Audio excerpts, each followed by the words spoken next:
ഒന്ന് രാജാക്കന്മാർ അധ്യായം 8 സോളമൻ്റെ പ്രാർത്ഥന 22 മുതൽ 40 വരെ വാക്യങ്ങൾ.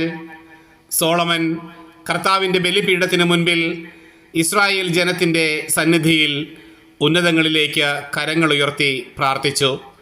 ഇസ്രായേലിൻ്റെ ദൈവമായ കർത്താവെ, പൂർണ്ണ ഹൃദയത്തോടെ അങ്ങയുടെ സന്നിധിയിൽ വ്യാപരിക്കുന്ന ദാസന്മാരോടുള്ള ഉടമ്പടി പാലിക്കുകയും അനന്തസ്നേഹം അവരുടെ മേൽ ചൊരിയുകയും ചെയ്യുന്ന അങ്ങയെപ്പോലെ ആകാശത്തിലും ഭൂമിയിലും വേറൊരു ദൈവമില്ല. എൻ്റെ പിതാവും അങ്ങയുടെ ദാസനുമായ ദാവീദിനോട് ചെയ്ത വാഗ്ദാനം അങ്ങ് നിറവേറ്റിയിരിക്കുന്നു. അധരം കൊണ്ട് ചെയ്ത വാഗ്ദാനം ഇന്ന് കരം കൊണ്ട് പൂർത്തീകരിച്ചു. ഇസ്രായേലിൻ്റെ ദൈവമായ കർത്താവെ, എൻ്റെ പിതാവും അങ്ങയുടെ ദാസനുമായ ദാവീദിനോട് നീ എൻ്റെ മുൻപിൽ വ്യാപരിച്ചതുപോലെ നിന്റെ മക്കളും ചെയ്താൽ ഇസ്രായേലിൻ്റെ സിംഹാസനത്തിലിരിക്കാൻ നിനക്ക് ഒരവകാശി എൻ്റെ മുൻപിൽ ഉണ്ടാകാതെ വരില്ല എന്ന് അങ്ങ് ചെയ്ത വാഗ്ദാനം പാലിച്ചാലും. ഇസ്രായേലിൻ്റെ ദൈവമേ, എൻ്റെ പിതാവും അങ്ങയുടെ ദാസനുമായ ദാവീദിനോട് അങ്ങ് അരുളി ചെയ്ത വചനം ഇപ്പോൾ സ്ഥിരീകരിക്കപ്പെടട്ടെ. എന്നാൽ ദൈവം യഥാർത്ഥത്തിൽ ഭൂമിയിൽ വസിക്കുമോ? അങ്ങയെ ഉൾക്കൊള്ളാൻ സ്വർഗത്തിനും സ്വർഗാതിസ്വർഗത്തിനും അസാധ്യമെങ്കിൽ ഞാൻ നിർമ്മിച്ച ഈ ഭവനം എത്ര അപര്യാപ്തം. എൻ്റെ ദൈവമായ കർത്താവെ, അങ്ങയുടെ ദാസൻ്റെ പ്രാർത്ഥനകളും യാചനകളും ശ്രവിക്കണമേ. അങ്ങയുടെ ദാസൻ ഇന്ന് തിരുമുൻപിൽ സമർപ്പിക്കുന്ന അർത്ഥനകളും നിലവിളിയും കേൾക്കണമേ. അങ്ങയുടെ ദാസൻ ഈ ഭവനത്തിൽ വെച്ച് സമർപ്പിക്കുന്ന പ്രാർത്ഥന കേൾക്കുന്നതിന് അങ്ങയുടെ കടാക്ഷം ഇതിന്മേൽ രാപ്പകൽ ഉണ്ടായിരിക്കണമേ. അങ്ങയുടെ നാമം ഇവിടെ ഉണ്ടായിരിക്കുമെന്ന് അങ്ങ് അരുളി ചെയ്തിട്ടുണ്ടല്ലോ. ഈ ദാസനും അങ്ങയുടെ ജനമായ ഇസ്രായേലും ഇവിടെ സമർപ്പിക്കുന്ന യാചനകൾ സ്വീകരിക്കണമേ. അങ്ങ് വസിക്കുന്ന സ്വർഗത്തിൽ നിന്ന് ഞങ്ങളുടെ പ്രാർത്ഥന കേട്ട് ഞങ്ങളോട് ക്ഷമിക്കണമേ.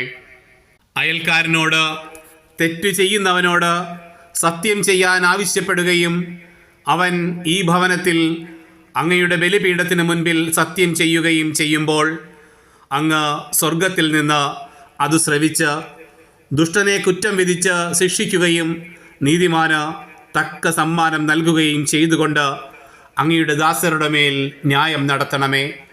അങ്ങയുടെ ജനമായ ഇസ്രായേൽ അങ്ങേക്കെതിരെ പാപം ചെയ്ത് ശത്രുക്കളുടെ മുൻപിൽ പരാജയപ്പെടുകയും പശ്ചാത്തപിച്ച് അങ്ങയുടെ നാമം ഏറ്റുപറഞ്ഞ് ഈ ഭവനത്തിൽ വെച്ച് അങ്ങയോട് അപേക്ഷിക്കുകയും ചെയ്താൽ സ്വർഗത്തിൽ നിന്ന് അത് ശ്രവിക്കുകയും അങ്ങയുടെ ജനമായ ഇസ്രായേലിൻ്റെ പാപം ക്ഷമിച്ച് അവരുടെ പിതാക്കന്മാർക്ക് അവിടുന്ന് നൽകിയ ദേശത്തേക്ക് അവരെ തിരിച്ചു കൊണ്ടുവരികയും ചെയ്യണമേ.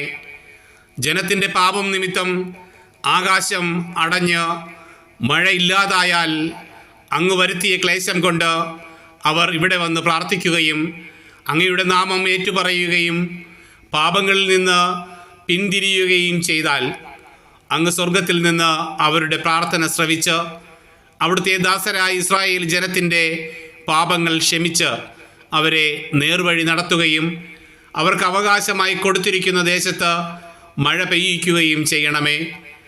നാട്ടിൽ ക്ഷാമമുണ്ടാവുകയോ വസന്ത, കതിർവാട്ടം, പൂപ്പൽ, വെട്ടുകിളി, കീടം എന്നിവ കൊണ്ട് വിളവ് നശിക്കുകയോ ശത്രുക്കൾ നഗരം വളഞ്ഞ് അങ്ങയുടെ ജനത്തെ ആക്രമിക്കുകയോ മഹാമാരിയോ മറ്റു രോഗമോ അവരെ അലട്ടുകയോ ചെയ്യുമ്പോൾ വ്യക്തികളോ ജനം മുഴുവനുമോ വ്യതയാൽ ഈ ഭവനത്തിനു നേരെ കൈനീട്ടി പ്രാർത്ഥിച്ചാൽ അങ്ങ് വസിക്കുന്ന സ്വർഗത്തിൽ നിന്ന് അത് ശ്രവിക്കുകയും അവരോട് ക്ഷമിക്കുകയും ചെയ്യണമേ.